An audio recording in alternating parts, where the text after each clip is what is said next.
Welcome to Small Pleasures, a podcast that discusses great short stories and greatness in the short story form.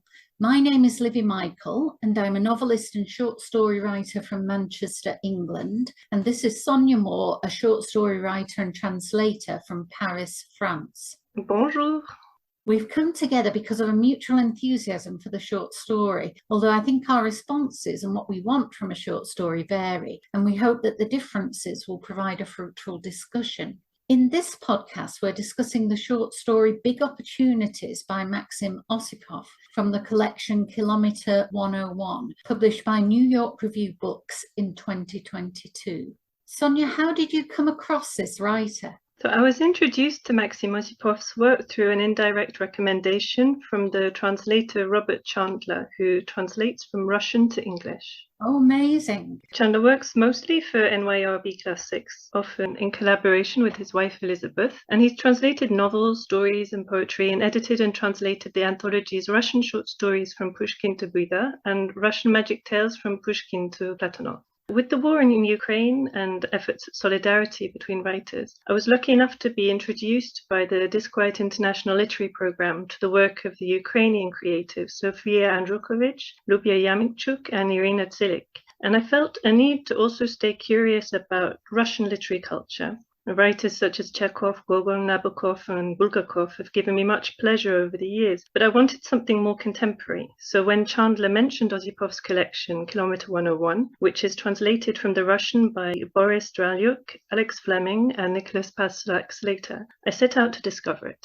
Maxim Osipov is a Russian writer and cardiologist. He worked as a research fellow in the University of California, San Francisco, before returning to Moscow, where he practiced medicine and founded a publishing house specialized in medical, musical, and theological texts. In 2005, he moved to a small town called Tarusa, where his great-grandfather had previously lived after having been accused of involvement in the plot to kill Maxim Gorky and imprisoned as a result.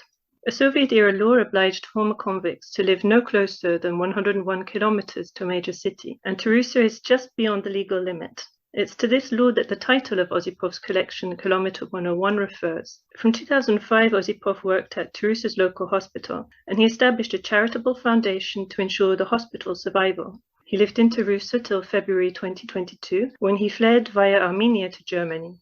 Since 2007, Osipov has published short stories, novellas, essays, and plays. He's published 6 collections of prose, and his writings have been translated into more than a dozen languages. Kilometer 101 is his second book published in English. It's a collection of short fiction and non-fiction essays written over a decade and a half since 2005. We've chosen to focus on the story Big Opportunities, translated by Boris Dralyuk. At 4 pages long, it's the shortest piece in the collection, and it's astonishing by its breadth and depth in terms of chronology and geography, and it's also remarkable by its specificity in terms of setting and characterization. The story shares many of the admirable qualities of the collection as a whole, which is keen and uncompromising in its observation, and of great emotional subtlety and compassion. Livi, what would you say the story Big Opportunities is about? So this is an interesting question because what it's about and the plot are not necessarily the same thing. In terms of plot, a woman gets into a cab and the driver seems anxious to impress her with all the big opportunities coming his way. He then seems to ask her out rather clumsily. We gather that she doesn't take him up on this offer. It isn't stated outright, but he gives her his card in case she changes her mind.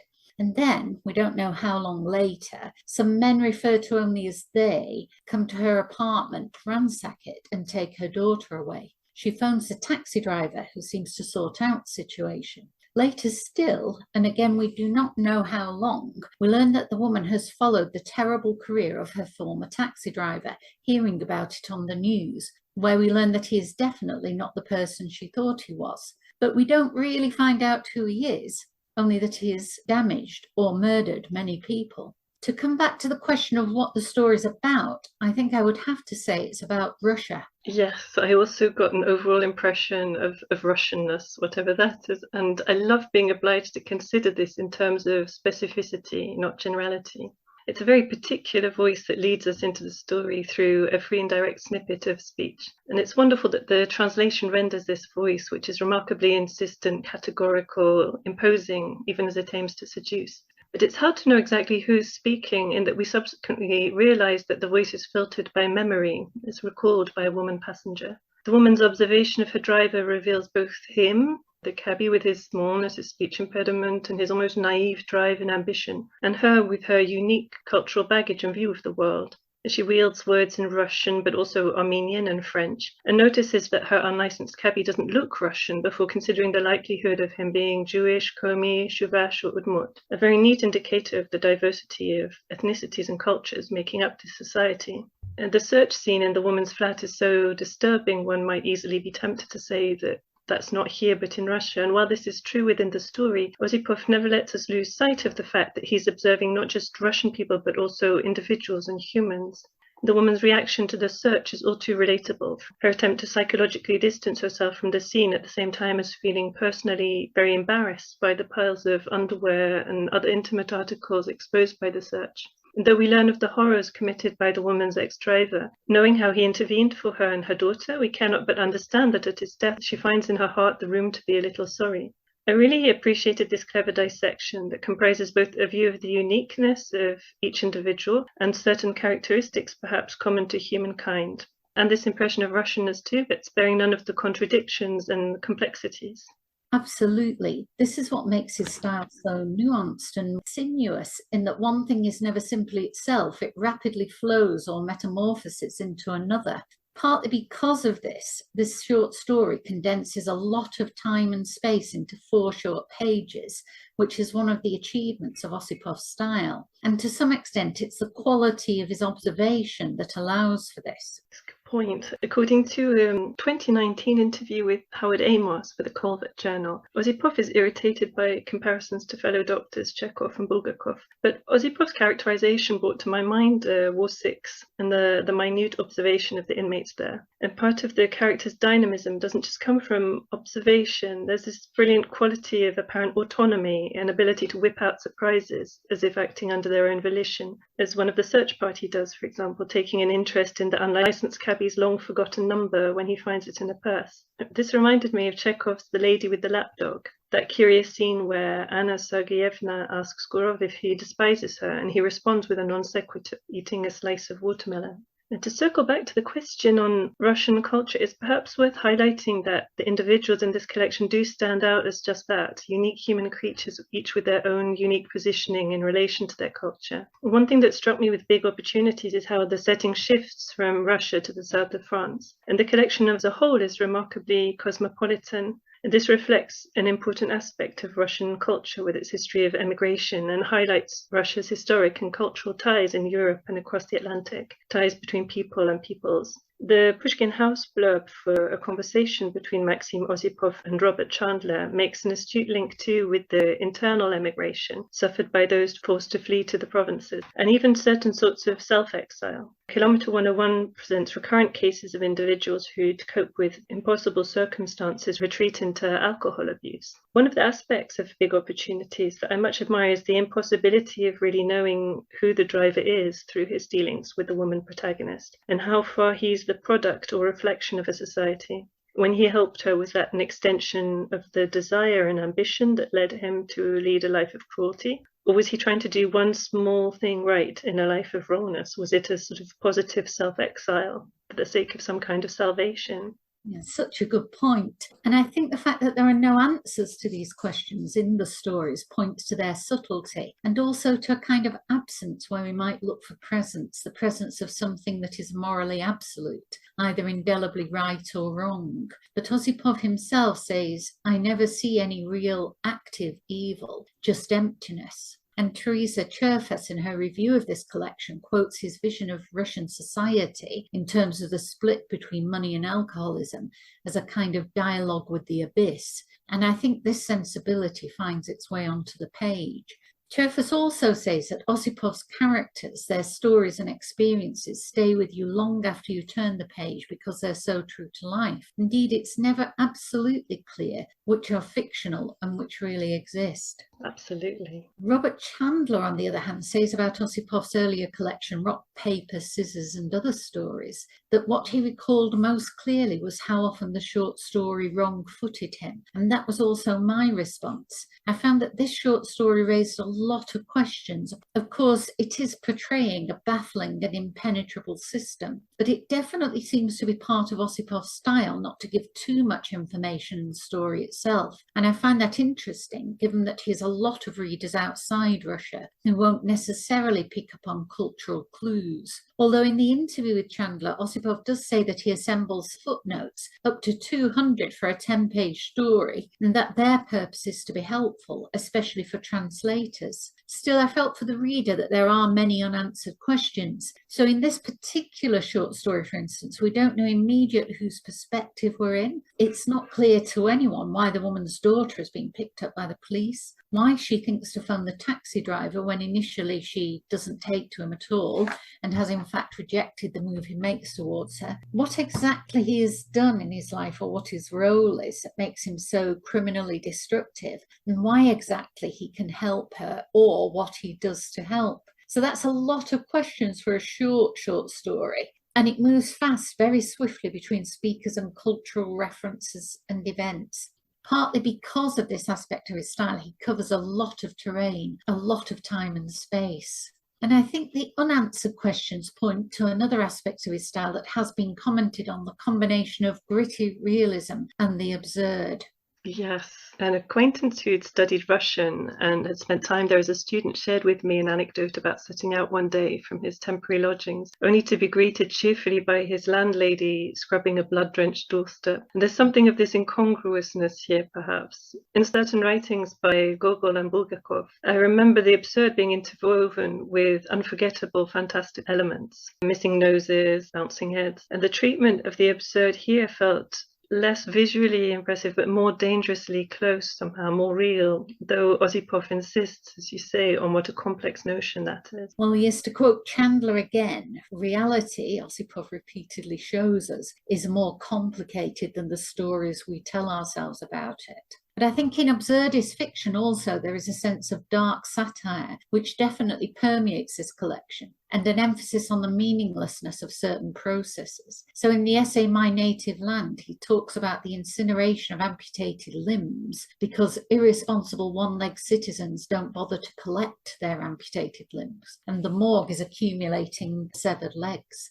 So as in absurdist fiction, the protagonist is alone in a world that refuses to make sense. And sometimes the experience is alienating for the reader as well as the protagonist. I did feel somewhat alienated by this world, although there are moments that stand out for me, like the Jewish man who is ultimately sorry for the vandals who have desecrated his mother's grave, where we see humanity or compassion shining through. And these elements exist together in juxtaposition. Yes. I was interested to read that Osipov loves music and that what he looks for in his stories is a sort of artistic brightness. His observation is so sharp, you might be tempted to see their facts or real lifeness. But stylistically, I see very little variation between the short stories and the essays. Prose is mercurial, incredibly fluid, and he seems to make great use of dashes to flow from one voice or thought or time to another. In The Cry of the Domestic Fowl, the narrator says that to love people and places, it's necessary to notice, recall, invent. A succinct summary of both the work of narrativizing, which we all do all the time to put order and sense into our lives, and the work of a writer. And we see the protagonist of Big Opportunities doing this too, as she tries to make sense of the various moments in her life and the role of her erstwhile driver, both in her life and that of others. Osipov says, we are always willingly or unwillingly trying to introduce storylines into our lives that do not actually exist. So when people ask whether I lifted something from real life or not, it's completely unimportant, because there are no storylines in life. And yet we do need stories. And with his noticing, recalling and inventing, Osipov meets this need, perhaps even his own need. I like the link his narrator in The Cry of the Domestic Fowl makes with love, because I sense that there is something of that in his writing. You mentioned the compassion, that came through strongly for me, because he's often uncompromising in looking at what's reprehensible in human behavior, in the behavior of his fellow Russians. But noticing also relates closely to cherishing, I think. And if I might mention doctors again, I think they must know this in a very particular way, because medical care and treatment relies on noticing, on observation. And it seems that Osipov had a presentiment that he would have to leave Russia, and I wonder whether there might also be a link with the sort of noticing, recalling, inventing used by emigres so that they can return home through stories when there's no other way back. That's really interesting, and the way that medical care gets to the heart of the sickness in a nation as well. And an aspect of this is represented for me in the titles, such as the essay titled My Native Land. It struck me when reading it what ambition there is in attempting to speak about a whole nation. I can remember when I was very young having an atlas and looking at the map of Russia, or the USSR as it was then, and it always made me feel slightly dizzy because of the sheer size of it. Also, although I've never been and I would love to go, I once flew over Russia en route to Japan. It was an overnight flight and the vast terrain of Russia was just hours and hours of darkness, then a small cluster of lights, which might be Irkutsk, then more hours of darkness. And I was struck once again by the sheer scale. How different the experience of living there must be from living in a small nation. I think you could fit all of England into the space between Moscow and St. Petersburg, and that's just a tiny fraction of the area that is Russia. Yet I would find it difficult to claim I was writing about England in my own work, because England has such a diverse and complex culture, and that may be even more true of Russia. And a few years ago, I set myself a project of reading only Russian fiction for a year or two. I read War and Peace and Resurrection by Tolstoy, all of Dostoevsky, some of Gogol, Nikolai Leskov's short stories, Gorky, Bulgakov, Isaac Babel, etc. And what struck me about many of these writers was that their subject matter was often Russia itself, in a way that isn't necessarily true of English writers. And their search was for a voice or narrative form that might represent the nation somehow, when that nation is so huge and complex. We only tend to hear about European Russia, for instance, and only then when there's some catastrophe going on, as now, or about the space program, I suppose. Of all the writers I read, I think Leskov was the most wide-ranging in the way that Osipov also is. And Osipov achieves this by means of his mercurial fluid style, as you say, which is particularly evident in his presentation of time and place. Absolutely. You used that word, sinuous, which seems wonderfully apt. In the 3 elegant paragraphs that make up this story, Osipov presents an incredibly intricate portrait of people and place. Few stories can lay claim to such granularity, spanning with such assurance the cameo and the crowd scene, the nature of the individual and humankind. The Big Opportunities presents an exploration of Russian culture that is, of course, timely, but also so precise, uncompromising, and compassionate it will surely stand the test of time. And formally, the collection as a whole is wonderfully challenging, stylistically probing the borders between essay and story. And while the prose is seductively engaging, it doesn't flinch from complex and difficult truths, often unsettling and challenging us to reconsider what we think we know about identity and culture. In this sense, I think it's fair to say that Kilometer 101 is a collection likely to expand one's inner geography. It's well worth discovering if you haven't already. So to recap, Livi and I have today had the great pleasure of discussing Big Opportunities from the collection Kilometer 101 by Maxim Osipov, translated from the Russian by Boris Dralyuk, Alex Fleming, and Nicolas Pasternak Slater, and published by NYRB in 2022. Thank you for listening to this Small Pleasures podcast, and do keep your eyes